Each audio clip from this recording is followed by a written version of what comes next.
بالنسبة لتاسك 1 جنرال هنحل مع بعض 3 خطابات بال 3 types formal وسيمي فورمال وانفورمال عشان تشوفوا ازاي احنا بنكتب وبنحل اللتر وازاي بنوصل للورد كاونت بتاعنا جرامر مظبوط فوكاب مظبوطة وكمان في cohesion وكوهيرنس في اللتر. أول حاجة هنحلها مع بعض formal letter. اللتر اللي عندي بيقول A museum near your home is looking for people to do part-time voluntary work. You would like to do some volunteer work at the museum. Write a letter to the museum director to apply for the voluntary work. In your letter هنا بقى هنكتب ايه؟ دي 3 bullet points لازم نخلي بالنا منها. Explain why you want to do volunteer work. Describe some skills and qualities you have. Give details of when you would be available for work. وبعدين بيساعدك بيقولك ان انت مفروض تبتدي الخطاب بتاعك بدير سير اور مدام، يعني ده معناه ان هو فهمك ان هو خطاب فورمال. انا في تاسك 1 عندي 20 دقيقة فقط المفروض بحل فيها، فانا ما عنديش وقت ان انا افكر كتير واعمل بلان لا، البلان بتاعي المفروض بياخد 3 دقايق فقط. بعرف قررت اللتر دوت فورمال ولا سيمي فورمال ولا انفورمال. كمان قررت ان انا هكتب عن ايه بالظبط، ايه الفكرة اللي انا هكتب عليها في ال 3 bullet points. وبعد كده ببتدي اكتب بسرعة علشان ما اضيعش وقت، لان انا عندي 20 دقيقة فقط. لازم اخلي 4 دقايق اقل حاجة عشان اراجع لو في اي spelling mistakes او في اي حاجة انا نسيتها اعملها. نبتدي نكتب الجواب. اول حاجة بنكتبها dear sir or madam. جواب formal يبقى لازم ابتدي dear sir or madam ومش بكتب اي اسم شخص. بعد كده بكتب ايه؟ احنا اتفقنا ان بعديها في الاوبننج، بعرفه بنفسي وبقول له انا كاتب الجواب ده ليه. فانا هقول له عمر علي كوما one of your neighborhood residents. انا واحد من اللي ساكنين في المنطقة اللي حواليكم. I'm writing to apply. هنا بقى الاوبننج. I'm writing to apply for the museum's announced part-time volunteer work. أنا كتبت الأوبننج وكتبت إيه البيربس بتاع اللتر. اللون الأصفر اللي معمول هايلايت بالأصفر ده اللي بيخليني أحقق الكوهيجن والكوهيرنس في اللتر بتاعي.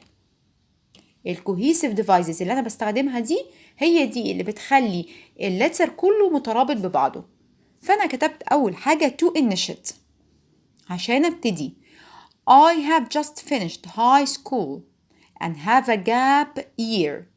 أنا اديت ليه أنا عايزة أشتغل؟ لأن أنا عندي gap year، قاعد فاضي ما بعملش حاجة. Therefore بستخدم transition word مناسبة للجملة اللي بعديها. Therefore I have planned to conduct volunteer work to support my position in my personal statement when applying for the university. يبقى أنا أصلا مقرر I have planned، وقلنا لازم نذاكر present perfect لأن 70% من الكلام اللي انت هتتكلمه في السبيكينج وفي الرايتنج هو present perfect. فلو انت عايز تجيب من الآخر لازم تذاكره تتدرب عليه تحل تفهمه بنسبة 100%. present perfect، وفي فيديو مهم جدا على الشانل بيتكلم عن present perfect. أنا كده عملت البوليت بوينتس الأولى. البوليت بوينت الأولى أنا خلصتها، أدخل على التانية بتقول إيه؟ describe some skills and qualities you have. قول له أنت عندك إيه هيخليه يوافق عليك. فأنا قلت له furthermore as history was my interest in high school I'm eager to get such an outstanding opportunity to work at a museum. لأن أنا بحب الهيستوري فأنا eager بستخدم less common words، علشان كده أنا برفع السكور بتاعي. eager يعني أنا أكتر من متحمس إن أنا آخد الفرصة دي. وبعد كده قلت له I'm a good talker and deal with people politely. بشرح له إيه برضو السكيلز اللي عندي. regarding computer skills بعمل complex sentence قوية. I'm cutting edge knowledge in the security system field. يعني cutting edge knowledge دي expression معناه أنا عندي آخر معلومات أو عندي أحدث ما توصل عليه العالم في المجال ده. آخر حاجة بقى، آخر bullet points، هو كان طالب مني give details of when you would be available for work. هتبقى جاهز امتى عشان تشتغل؟ فأنا قلت له finally، بقفل اللتر، يبقى بستخدم transition word مناسبة. finally as I don't commit at present I'm ready to join work at the museum immediately. قلت له فورا أنا جاهز، يبقى أنا عرفته المعلومة. I have flexibility in work hours and don't concern about night shifts due to living near the museum. ما عنديش أي مشكلة أشتغل بالليل لأن أنا أصلا ساكن جنب الميوزيوم. بعد كده الجزء اللي قبل الأخير اللي هو الجزء السادس بيبقى ال concluding sentence، لو فاكرين اللي بقفل بيها اللتر بتاعي. فأنا بقول له if you wish me to attend an interview I'm available anytime. أنا جاهز في أي وقت لو أنت عايزني أحضر interview. وبعد كده بعمل السيجنتشر بتاعتي وبقول sincerely عمر علي، اسمي بالكامل لأن ده formal letter. اللتر ده 156 كلمة وممكن يتحل في 10 دقايق. الناس اللي بتكتب 190 و200 كلمة انت بتاخد من وقت تاسك 2 اللي هو عليه 75% من درجة الرايتنج.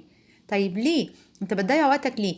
انت لو كتبت 152 كلمة بس كتبت 3 bullet points وكتبت جرامر كويس وكلمات كويسة ممكن تاخد 8 لو انت عامل كل الكرايتيريا. طيب ليه انا اقعد اكتب واضيع وقتي واروح تاسك 2 اكتب بمجهود اقل وبكواليتي اقل وكمان الوقت يخلص ملحقش اخلصه، فيبقى انا ضيعت عليا الاوفرول سكور بتاع الرايتنج.